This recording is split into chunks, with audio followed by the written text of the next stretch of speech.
Hello dears, പുതിയ വീട്ടിലോട്ട് മാറിയതിന് ശേഷം ആദ്യത്തെ പ്രഭാതമാണ്. ഞാൻ രാവിലെ അല്പം താമസിച്ചാണ് എഴുന്നേറ്റത്. അതുകൊണ്ട് തന്നെ ക്ലീനിങ്ങിന് ഹസ്ബൻഡും കൂടി സഹായിച്ചു തന്നു. ഒന്നും തന്നെ സെറ്റായിട്ടില്ല, എല്ലാം അവിടെയൊക്കെ കിടക്കുകയാണ്. എങ്കിലും ഉള്ളതൊക്കെ ഒപ്പിച്ച് രാവിലെ സ്കൂളിൽ പോകണം. മോൾക്ക് സ്കൂളിൽ പോകണം, എനിക്കും പോകണം. കുറച്ച് ദിവസത്തെ അവധിയെല്ലാം കഴിഞ്ഞ് അപ്പൂസും കോതമംഗലത്തേക്ക് പോയി. മൂത്ത മോള് ഭദ്ര, അവളെ അപ്പൂസ് എന്നാണ് ഞങ്ങൾ വിളിക്കുന്നത്. മോള് കോതമംഗലത്താണ് പഠിക്കുന്നത്.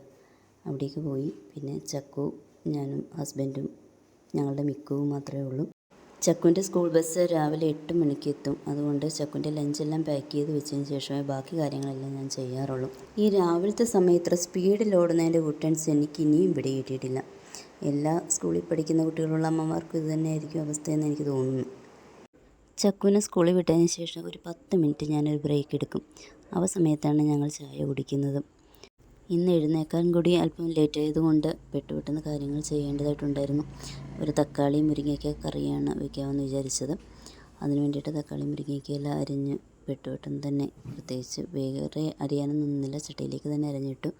അരയ്ക്കാനുള്ളതൊക്കെ പെട്ടെന്ന് അരച്ച് ചേർത്ത് ഒരു കറി സെറ്റ് ചെയ്തു.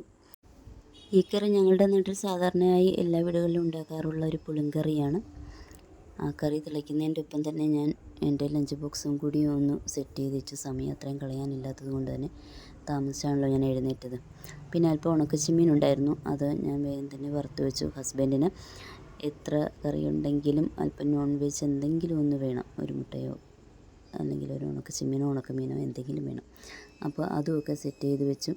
എല്ലാം എടുത്ത് ടേബിളിൽ, അല്ലെങ്കിൽ കറിയെല്ലാം അടുത്ത് തന്നെ എടുത്ത് വെച്ചെങ്കിൽ മാത്രമേ എടുത്ത് കഴിക്കുകയുള്ളൂ.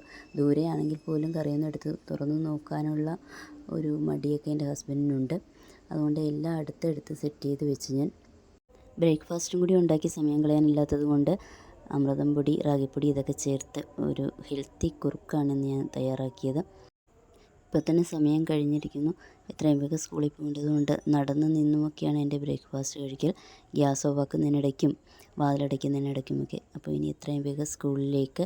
Okay, bye bye dears. എൻ്റെ വീഡിയോസ് ഇഷ്ടമായാൽ ലൈക്ക് ചെയ്യാൻ മറക്കരുതേ.